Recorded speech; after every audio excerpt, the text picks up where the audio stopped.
Good day, viewers. You are welcome. Here is the simplest way of solving this problem. Don't be surprised. We have bunches of x at the numerator and denominator. To solve this in a very simple way, all these are multiplication, dot, dot, dot. And by multiplying all this together, considering the solutions, we are going to have x raised to power 1 multiplied by x power 1 multiplied by x power 1 multiplied by x power 1. And following the rule of indices, all this one gives us x raised to power of 4. And again, if I add x plus x plus x plus x, so this gives us 4x. Then we combine all this together and we have, this implies x raised to power 4 over 4x. This equals 2. Note that the x here is not equals 0. So if x is not equals to 0, then what we do is, if I take out x from here, so this remains x raised to power 3 over 4x equals 2. By cancelling this x, we are going to have x power of 3 equals 4 times 2, that is 8.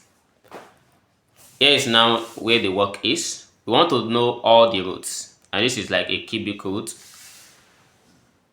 So at a glance, if you have x raised to power 3 equals 8, we can actually write this as 2 raised to power of 3, and which shows that x equals to 2. This is one of the solutions to this problem, but let's try to be more robust.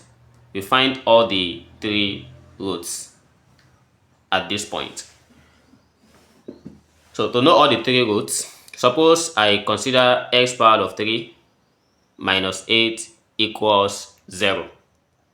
Then, since I've known one of these roots, which is 2, so it'll be very easier for me to know the other.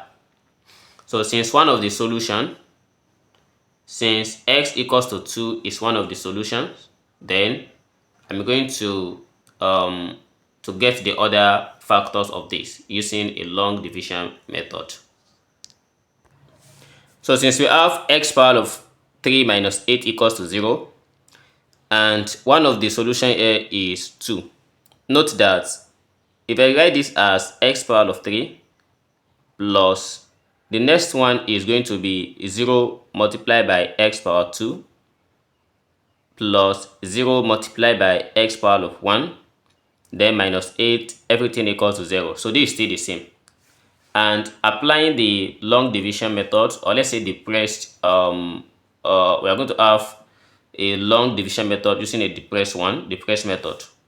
And what we'll do is, if I write this as x power of 3, then I write this as, so the coefficient of this one is just like 1, and the coefficient of this one is like, we have 0, so this is 0, and this is minus 8.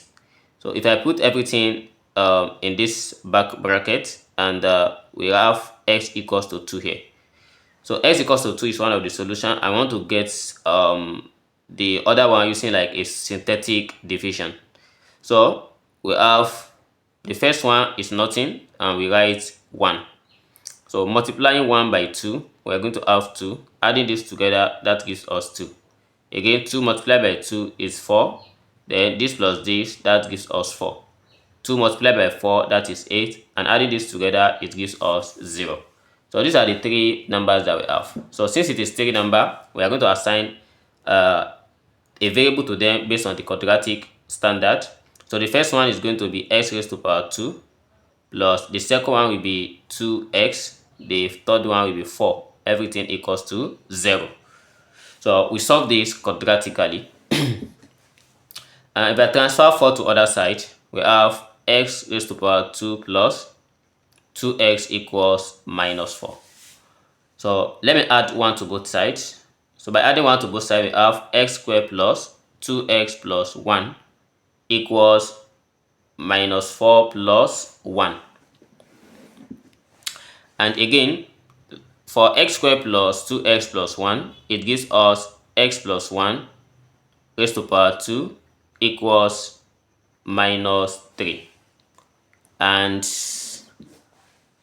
by taking the square root of this, we have x plus 1 equals plus or minus square root of minus 3. And for square root of minus 3 is a complex root, we get an imaginary root.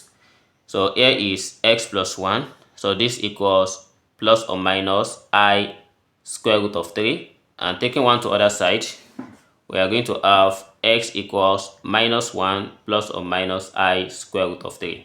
These are two roots. And with the other one, x equals to 2. So making 3 roots. This is how to solve this problem step by step. Thanks for watching. See you in the next video. Never stop learning. Bye bye.